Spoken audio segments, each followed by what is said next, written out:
Chapter 216 Promise. Neil angrily grabbed his bloody collar and pulled him along with the electric chair up. With a vein throbbing on his forehead, he gritted, "Don't bullshit me into feeling sorry for you. You're an asshole and a heartless bastard. I want to rip off your head so badly my head hurts from listening to the shit you did to my woman. If you know what's fucking best for you, you better tell me every single thing you did to her, or may God help you." Hearing that the little girl they'd once performed all those procedures on was Neil Wayner's woman now, Mr. Howell trembled even more. His eyes turned red from lack of air as Neil's hands tightened on his collar before pushing him back down when he almost choked to death. He coughed and tried to catch his breath as he said, "I didn't mean to do everything back then. I was scared for my own life. I'm sorry. What surgery did you perform on her the last time?" Neil asked, trying to hold back himself from killing the man right there and then. "It wasn't on Kelvin's request that I performed that last surgery," he said. "After all the things I've done to the girl, I was consumed by guilt. So when Mrs. Rodrigo approached me one night at my house and requested for me to do something for the girl, I couldn't deny it because I also thought it would be for the best." "You mean Ella Rodrigo asked you to perform some surgery on Mia as well?" he asked, unable to believe that the woman he'd hated for his parents' death and was willing to forget because of her love and care for the little Mia in the past was also responsible for causing pain to her daughter. What sort of parents were those goddamned people? Mr. Howell shook his head as if reading Neil's thoughts. She wasn't like her husband. She was different and wanted to make things right for her daughter. After everything that was done on the girl, she wasn't normal. She acted more like an emotionless robot than a human. The only person that was able to bring out the emotions and human feelings in her was a boy in their neighborhood, or so I was told by Ella. Neil's angry expression loosened a bit upon hearing that, as he realized who that boy was. Him. For a girl her age, she was a danger to children her age. Though she was never allowed outside unless Kelvin was taking her on his trips to deliver his drugs, but the first time she was taken out by her mother, she almost killed a girl in a park. I wasn't given the full details though. All I know was that she didn't know between right and wrong and would use violence to get what she wanted. She'd used a nail to stab the girl's hand to the ground. Not only that, she was caught on some occasions harming animals who'd done nothing but looked at her. She was a danger to her own self, and Ella was worried she'd lose her if things continued that way. Neil slowly sat down on the chair opposite the man as he felt himself feeling more sick with all the information he was learning. His stomach twisted and his throat constricted, causing him to swallow convulsively to hold himself from throwing up. The little girl he knew back then was so charming and harmless. She'd never hurt an insect, not to mention a human. She'd gone through a lot to the point he couldn't find it in his heart to remain angry at her about their marriage now. "What did Ella request you to do to her?" he asked, holding his breath to hear of another cruel thing done on her. "Ella wanted me to make the girl forget everything. She wanted her to have no memories of all those cruel things done on her. She wanted her daughter to be a kid again, to play and laugh like the girls her age. So I made her forget," he said, lowering his gaze to the floor. "It was the only way I could repent for everything I'd done to her." "On what date was that?" Neil asked calmly, but deep down there was nothing calm about him. "You mean the day I did the last surgery on her?" he asked, and when Neil stared at him blankly, he told him the date. Neil flung out of his chair so fast it flew back. The date Mia's surgery was performed was the day he'd lost his family. Neil's face turned so pale he could barely continue to stand in the room. He didn't know what to think of everything he'd just learned. Mia's memory wipe had been to protect her from herself, to protect her from the horrors of her past. No child deserved to be treated like she was. He'd thought she'd forgotten about him because their childhood meant nothing to her, but it seemed there was more to it. "Now that you know everything, Mr. Wayner, will you tell these animals to release me? I really have a flight to catch tomorrow morning. I don't want to kill him." Neil barked the order to Zephyr, and without waiting to hear the man's screams, he turned on his heels and left the cell room. People like Mr. Howell would never repent nor quit, and if he had indeed quit like he claimed, Kelvin wouldn't have let him live until now. If Neil were to release him now, everything that happened here would be reported back to Kelvin. As Neil walked out of the cell room, Zephyr pulled the trigger, silencing the doctor's pleas forever. Neil made his way to his car, his anger simmering just below the surface. He kicked the side of the car with his leg, frustration boiling over. He wanted to beat someone, vent his anger on them, especially on Kelvin Rodrigo for everything he had done to Mia. He also wanted to go home, comfort Mia, and kiss her pain away. But then, remembering that she didn't want him, he ran his fingers through his hair and cursed repeatedly. Shoving his hand into his pocket, he retrieved a pack of cigarettes and lit one. Dragging in the scented smoke, he released a ring of swirling smoke into the night air. Leaning his back against the car, he looked up at the crescent moon. He recalled a time in the past when he saw the scar on Mia's thigh, and she had said it was from a fire. Now he realized it wasn't. She had suffered alone as a child, and now that he thought of everything, he was starting to blame Ella less for his misfortune. Everything had happened because she wanted to save Mia from her demon of a father, but shit happened and his family got caught in the web. Neil heard the sound of approaching footsteps and knew who it was even before he spoke. "Are you all right?" Liam asked, coming to stand beside him with both hands shoved inside his trouser pockets. Neil could only nod his head, fearing that if he spoke, the burning sensation in his chest would make his emotions burst out. He was far from being all right. It was the first time he didn't know what to do. He wanted to go and comfort Mia, shower her with the love she'd never had from her parents, but he didn't understand her enough to know what she wanted since she was now refusing to marry him and stay in the same room with him. "I don't want to get married without getting what I wanted," she had told him that. Then what did she want from him? Neil turned his head away from the sky and looked at Liam. His friend was an expert on women, perhaps he could help with Mia. "Can you tell me what a woman wants when she loves you but is refusing to marry you and stay with you?" he asked, taking Liam by surprise. Neil had never asked him about women ever since they'd been friends. "Oh, I see, you're having a problem with your woman," Liam said with an understanding shake of his head. "Well, as much as I'd like to help you with that, I don't know much about love. I do know women like expensive stuff. You can try to coax her with gifts." Neil glared at him. "Mia isn't the kind to like expensive stuff. She's different." Liam shrugged. "Then maybe you need to understand her better. Perhaps there's something she wants that you're not doing yet." Neil took a long drag from his cigarette, considering Liam's words. He knew Mia was different. She wasn't swayed by material things. But what did she want? As the smoke curled around him, he felt the weight of uncertainty settle in his chest. For the first time, he felt lost, unsure of how to bridge the gap between them. He only knew one thing for certain: he couldn't lose her. And he would do whatever it took to win her back. Neil drove back home in the middle of the night, his mind already made up on figuring out what Mia wanted, and he knew just how to find that out. As he entered the foyer, he noticed the living room lights still on along with the television. Puzzled, he walked towards it and found Mia curled up on the couch without a blanket, sleeping peacefully while the television played in the background. Tenderness and love swelled in his heart at the sight. Her brown, thick hair was spread out across the pillow, with a few stray strands falling over her face. Her lips were slightly parted, a soft, serene expression gracing her sharp features. Long, dark lashes rested gently against her cheeks, casting delicate shadows that added to her angelic appearance.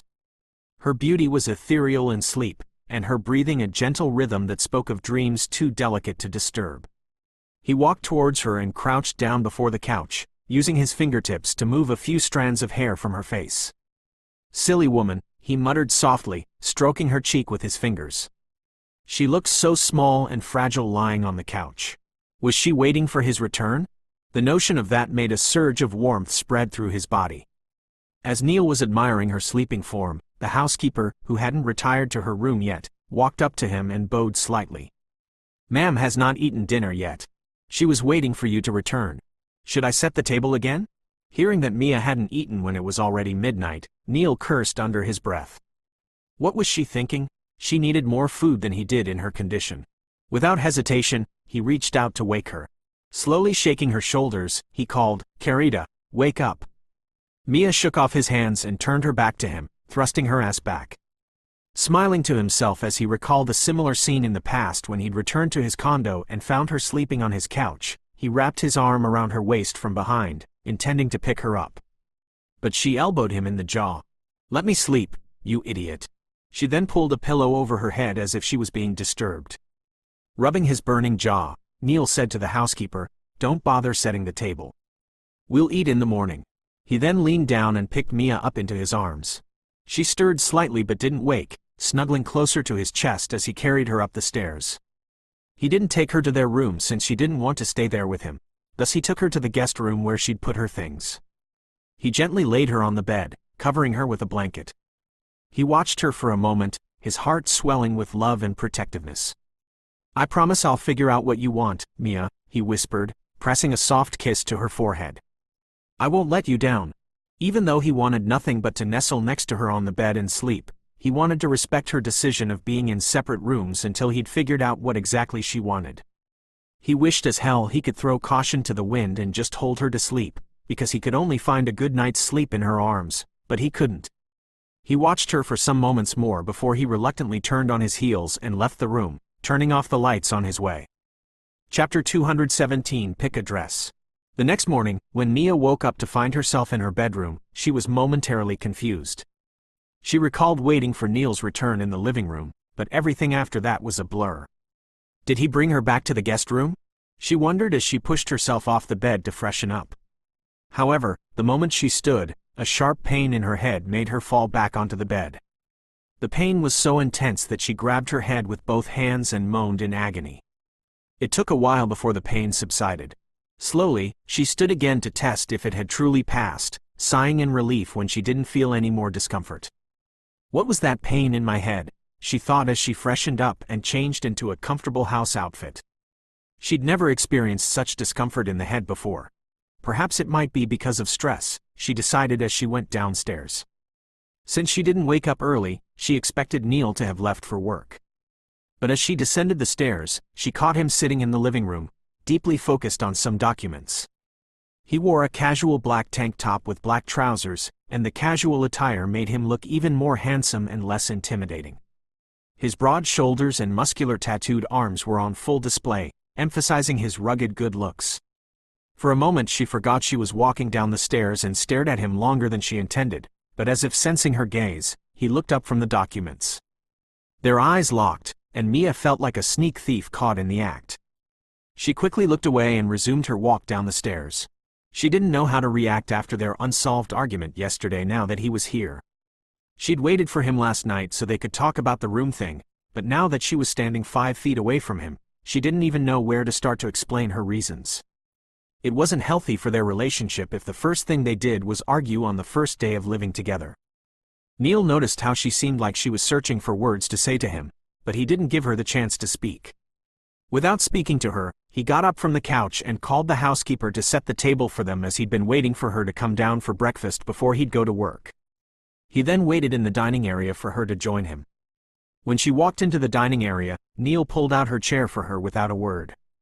She sat down quietly, believing he was still angry from their argument yesterday to the extent he wouldn't speak to her. After making sure she was comfortable, Neil sat down beside her. None of them spoke, but when the food was served, Neil focused all his attention on Mia, serving her a variety of healthy breakfast items, fresh fruit slices, whole grain toast, scrambled eggs, and a smoothie made from greens and berries. Mia didn't complain, wanting to impress him as she believed it was her fault to have angered him last night. She obediently ate everything he placed on her plate. Noticing that he wasn't eating but focusing solely on her, she began to place food on his plate as well. They ate in silence, but the silence was the most comfortable one to Mia. Despite the fact that he wasn't speaking to her, he didn't neglect her for a second. He glanced at her every now and then to make sure she was eating and if her plate was empty before placing more for her. He even handed her a glass of milk when he noticed her choking, watching her with a concerned expression that he didn't attempt to conceal as she drank it. All of his gestures filled her with warmth, causing her to regret her own behavior the night before. She shouldn't have left their room. He had made many efforts to make amends, even without formally asking her out or proposing to her on one knee like she'd always dreamed of. His love for her was sufficient. Therefore, she resolved to engage in conversation with him to end the silent treatment. But before she could say a word, she suddenly felt her throat constrict with nausea. She slammed her palm against her mouth and hurried toward the restroom in the dining area. Neil was immediately up and on her heels. He followed her to the restroom and quickly held up her hair as she began to throw up everything she had just eaten. The retching sounds filled the small room as she bent over the toilet, her body convulsing with each wave of nausea. Neil, who'd never witnessed nor seen a woman have morning sickness, was worried sick as he watched her. After all the researches he'd done on pregnant women when he was in Verdantia, He didn't want to take anything lightly with his woman and unborn child. He looked over his shoulder and yelled for the housekeeper, "Emily, call the doctor, now." Mia, despite her discomfort, quickly reached out and grabbed his trousers. She managed to speak between her heaves, "It's just morning sickness. There's no need to call a doctor." Neil looked down at her, his expression a mixture of concern and frustration. He gently stroked her back as she continued to throw up, not buying her words for a second. He would bring a special nurse to stay in the house and be around her every day until she'd give birth, he decided as he kept stroking her back to make her more comfortable. While the middle-aged housekeeper hovered nearby, unsure if she should call the doctor or not. After a few more moments, Mia's nausea began to subside. She leaned back, panting and pale, and Neil helped her to sit down on the cool tile floor. "Are you sure you're okay?" he asked, his voice soft but filled with worry. She nodded weakly, managing a small smile. "I'm sure. It's normal, for pregnancy." Neil sighed, still not entirely convinced but willing to trust her judgment. He crouched down on the floor and held her close, kissing the top of her head. "All right, but if it gets worse, we're seeing a doctor, no arguments." Mia nodded, resting against him with her head leaning against his chest. After a while, Neil helped her back to the dining table, making sure she was comfortable before sitting down next to her again. He continued to serve her small portions of food, urging her to eat slowly and carefully this time. "Tomorrow is the day of the banquet," Neil said a few minutes after they were done eating. "But if you are not feeling well, I don't think you should attend. You can stay at home." Neil knew that it was important for her to attend, as he planned to clear up any rumors attached to her name and make it clear to the world that she was carrying his child. Even though he wouldn't be announcing their marriage yet, he wanted to announce their relationship. However, with her condition, he'd never force her to attend if she wasn't strong enough. To his surprise, Mia laughed softly and said, "Don't worry, I can manage. I'm strong and in good health to stand with you tomorrow," she assured him, even though she wasn't mentally prepared to be at another banquet after her experience at the Wallace birthday party. But she knew that with Neil beside her, nothing like that would happen again. "I just have one issue, though," she said with an awkward smile. When Neil glanced at her worriedly and inspected her body, she laughed and said, "Not a health issue. I mean, I don't have a suitable dress for the occasion." She watched as he sighed in relief and reached out to tuck a few strands of hair behind her ears. "That's not an issue you should worry about. I made some appointments days ago," he assured her, retrieving his phone from his pocket and browsed through it before handing it to her. "Here, look through these dresses and reply to the fashion house manager with which one you want. It will be delivered here tonight." Saying this, he leaned down and placed a kiss on her forehead. "Take your time. I'll be in the room changing. I have to leave for the office in 20 minutes. Mia watched in astonishment as he walked up the stairs, leaving his phone with her. She'd heard a lot of women in relationships complain about their partners never leaving their phones with them in her talk shows, and she'd experienced it with Owen a few times when they were still a couple. He'd never leave his phone in her hand or anywhere beside her. But here, Neil had done that without hesitation and even left it with her. What else could she possibly ask for? She smiled to herself as she began to scroll through the screen to see the dresses, making a mental note never to make a big deal about him not proposing to her again. Chapter 218 Another Kiss. After about 10 minutes of scrolling, Mia finally chose a dress.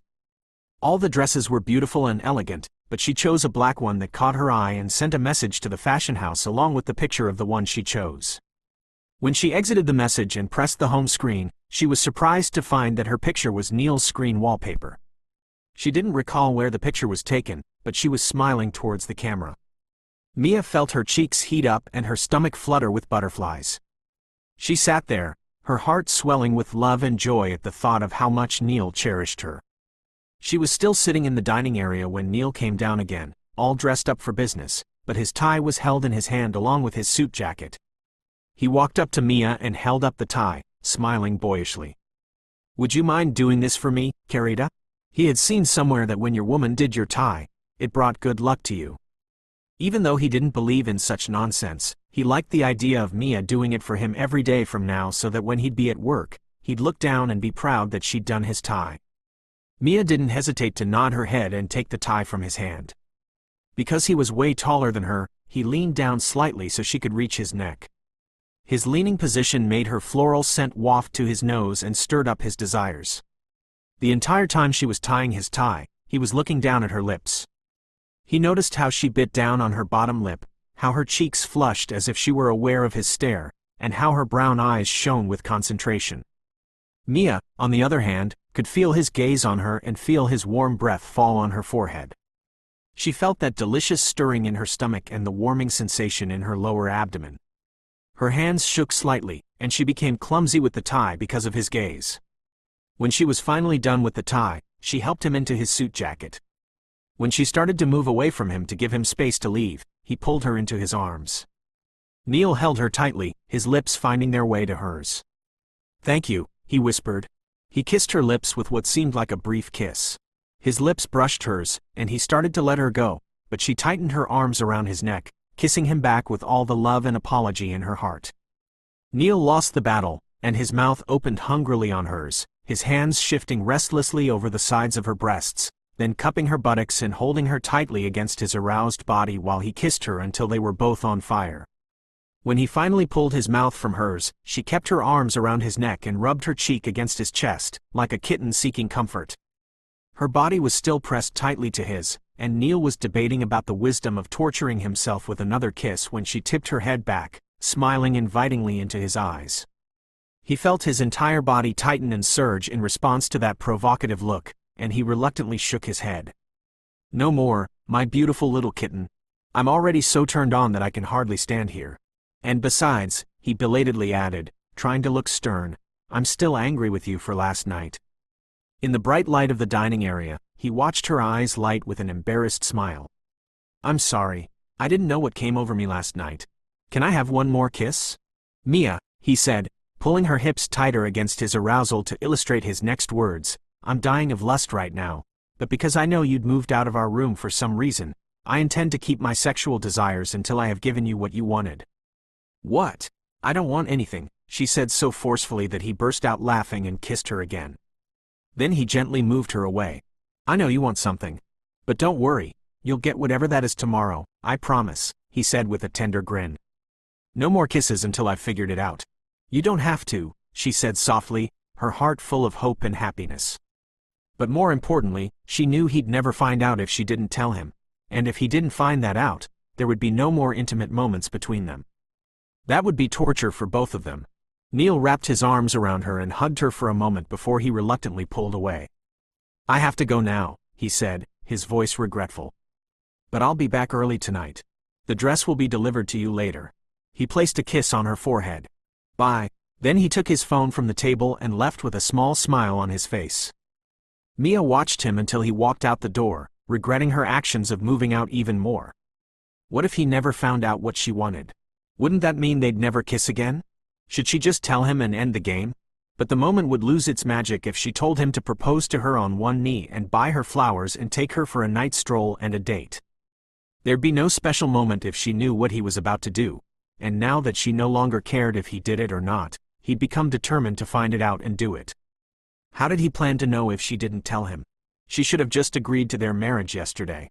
Chapter 219 at the restaurant. 5 hours later, after Neil left his house and office, he sat in a 5-star restaurant with a blank expression, staring at the nervous woman opposite him. The woman was none other than Rain Wallace, Mia's best friend and the sister of that bastard, Jason. He didn't like any of the Wallaces, especially the two siblings, but he knew that if he didn't talk to someone close to Mia, he'd never figure out what she wanted. Thus, he'd called Rain to meet him here. For 10 minutes, they sat in silence, Rain nervously sipping her tea to hide her anxiety. She'd never sat this close to Neil before, not even in Ivy Grove. She didn't need to be told to know the man didn't like her, and she didn't blame him for that. With a brother like hers, it was surprising anyone in the country even liked her. Jason Wallace was a pain in the ass and an arrogant idiot. He looked for every opportunity to get at Neil and many other famous people. Because of him, she was hated by many for no reason. She'd woken up this morning finding a message from Neil asking her to meet him here. She'd been surprised and nervous as to why he'd want to meet her, and now that she was here, he hadn't said a word to her but intimidated her with his eyes and presence. Swallowing her tea and mustering the courage to meet his piercing gray eyes and darkened expression, Rain cleared her throat. "I saw your message, Mr. Wayner." Neil's eyes narrowed slightly, waiting for her to continue. Rain took a deep breath and said, I assume you want to talk about Mia. You wouldn't have called me otherwise. I know you don't like me, and I can understand why. A humorless laugh escaped his throat. It's good that you know I don't like you. But as much as I hate to be sitting here with you, Miss Wallace, I have a problem only you can help me with. Rain looked taken aback. A problem only she could help with? What could be so important that he overlooked his dislike for her and bought her lunch at a fancy restaurant she'd been dying to make reservations for but had been declined countless times? She wondered, and as if reading her mind, he said, You're right. I'm facing a few problems with Mia. What about Mia? Did something happen to her? Is she all right? Rain asked, her worry evident. Neil was momentarily impressed to see that her worry was genuine for Mia, and unlike her brother, who'd stab you in the back, she had a pure heart to care for someone else other than herself. He shook his head to reassure her. Nothing is wrong with Mia. Then what about her? She pressed. Neil leaned forward slightly, his tone softening. I want to fulfill her wishes, but I don't know what they are, he began to explain, going straight to the point. Whenever I talk to her about our marriage, she seems hesitant and unexcited. It's like there is something she wants that I'm not doing. Neil watched a knowing smile grace Rain's face. There is a lot you haven't done yet. Neil's eyebrows shot up. I'm all ears. Tell me. Rain took a moment, choosing her words carefully. Mia wants to marry you as much as you want to marry her. But she has always dreamed of being courted in a traditional manner. I know you guys have gone ahead to make a baby before marriage, which was surprising to me considering how Mia has always been the kind to say she'd never have a baby outside wedlock. Rain trailed off when Neil glared daggers at her. She cleared her throat and said, Please don't glare at me like that, Mr. Weiner. I'm only telling you what I know would help you, she said, knowing she had the upper hand when he was the one who needed her help here. If he didn't need her help, she'd have crawled to a corner receiving such a glare. Neil clenched his teeth in irritation and ceased his glare. Instead, he adopted a neutral expression and gestured for her to proceed. Go on, Rain smiled in satisfaction. Mia wants you to ask her on a date, buy her flowers, and propose to her on one knee. It's a dream she's had since our years in university. Because of it, she never dated any of the men who showed interest in her. You could say she reads and watches too many romance movies and novels. Rain paused, a soft smile tugging at her lips.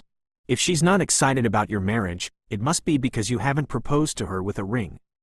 Or have you proposed to her? Neil shook his head and leaned back, processing her words. So, it's not about her not wanting to marry me. It's about me not proposing in the way she's always dreamed of. Exactly, Rain confirmed. She wants the romance, the gestures. It's something she's held on to for years. And the fact that you are here talking to me despite our differences means you love her enough to want to make that dream come true. Neil held her with an annoyed stare, but deep down he wasn't annoyed. He was impressed. Don't tell her a word about our meeting today. We never met. Rain smiled girlishly and made a zipping gesture towards her mouth. Yep, we never met. And I'm glad I could help. Mia means a lot to me, and I want to see her happy. Neil stood up, retrieving a card from his pocket and extending it to her, and with an emotionless voice, he said, Here, despite our differences, I hope you can make it tomorrow to the banquet. Mia would appreciate your presence there. Rain took the card from him. Looking at the printed words on it, she saw that it was the banquet of Xavier Galvera that everyone had been talking about and her father had been stressing over because their family hadn't received an invitation to it. He'd even asked Jason to go and use any means possible to get an invitation for their family as a business collaboration with the Galvera would do wonders to their company.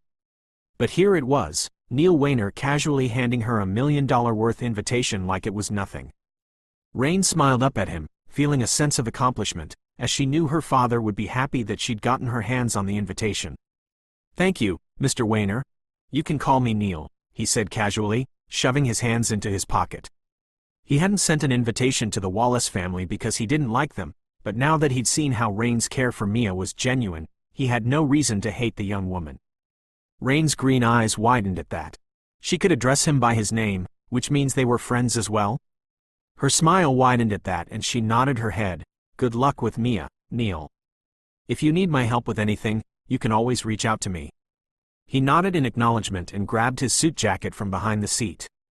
As he walked out of the restaurant, he felt a renewed sense of purpose. He knew what he needed to do now, and he was determined to show Mia just how much she meant to him and how much he was willing to do for her. Chapter 220 Banquet, Part 1. It was finally the day of the Galvera banquet. A lot of influential families who'd wanted to be a part of the Galvera enterprise had looked forward to this day, and those who weren't invited had gone to such great extremes of buying the invitation cards for millions just so they wouldn't be left behind. Xavier Galvera had been a mystery, just like Neil Wayner had been in the past, and a lot of people would give anything to see the mysterious man behind the Galvera enterprise. Especially now that the company was rising back to the top, many businessmen wanted to collaborate with him and be his partner. Even the media people and paparazzi were invited to attend the banquet of the year. The hall where the banquet was held was the most expensive and homogeneous hall in the country. A procession of expensive cars were seen arriving at the grand venue, their polished exteriors reflecting the evening lights. Businessmen, accompanied by their elegantly dressed wives, paused on the red carpet, posing for the flashing cameras. Young women, dressed to impress the infamous, mysterious Xavier Galvera, exuded confidence as they walked inside the hall, many sent by their ambitious parents in hopes of catching Mr. Galvera's eye. Age or appearance was secondary to them. His wealth and influence were what mattered most. The banquet hall was a spectacle of elegance. Crystal chandeliers hung from the high ceilings, casting a warm glow over the marble floors. Richly decorated tables were adorned with arrangements of rare flowers and gold-plated cutlery. Soft classical music played in the background, creating an atmosphere of sophistication and exclusivity. Among the arriving guests, Elena Fanning moved through the crowd with practiced grace, though her role tonight was far from what she was accustomed to. Following her family's abrupt bankruptcy a week ago, she was no longer among the elites but served as part of the waitstaff. When she'd heard of the banquet of the year, she had quickly applied to be one of the waitresses so she could have access to enter the hall without an invitation. She'd lost her job and her family were losing everything. She was a nobody now, and very soon, she'd be as poor as a homeless beggar. However, she was determined to maintain the facade of her former status now that she'd changed her clothes in the restroom and did a quick makeup. Who knows, this Mr. Galvera might notice her and fall in love with her at first sight.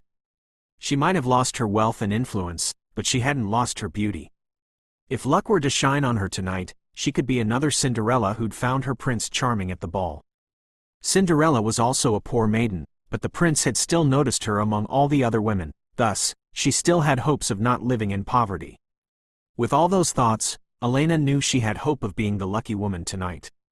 She mingled discreetly in the crowd, greeting a few familiar faces with a confident smile, all the while ensuring she wasn't caught by her new employer, or else her dreams of saving her ass from rotting in poverty would be over before they started. As Elena disappeared into the mingling guests, Owen Sullivan walked into the hall like he was the king of the world. Many women close by gushed at his arrival. Even though his company was no longer the one at the top, he was still among the wealthiest, handsome young men in their country. Owen, being aware of the attention on him, acted like he didn't notice, while deep down he liked all the attention on him. He'd purposely dressed to kill so he could outshine whoever this mysterious CEO was. His arm hadn't yet healed, but he'd removed the bandage just so it wouldn't make him appear less of a man or make him look like a nobody. He liked to show his wealth and superiority wherever he went, and he sure as hell wanted to show it in this grand hall tonight.